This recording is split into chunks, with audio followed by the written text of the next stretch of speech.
gente de Twitch quiere que leas esto para presentarle al profesor David Galeano, dicen, ahí está. Sí, por favor, puedes leer. Yo ya chequeé, no es nada osado.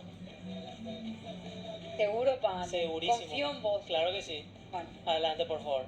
Estimado Twitch, distinguidas autoridades, colegas, estudiantes y público en general, es para mí un inmenso honor, un verdadero privilegio, poder presentar ante ustedes a una figura cuya dedicación y cuyo magisterio han sido pilares fundamentales en la preservación, difusión y dignificación de nuestra lengua guaraní, un tesoro inmaterial de la nación paraguaya.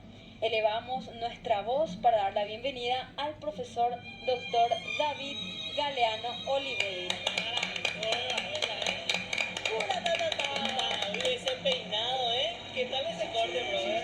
Pero prometo que no me voy a olvidar nunca esta tarde. ¡Epa! ¿Cómo estás, profe? Bien, bien. Ahora mejor. ¡Qué pucha! Venía luego bien.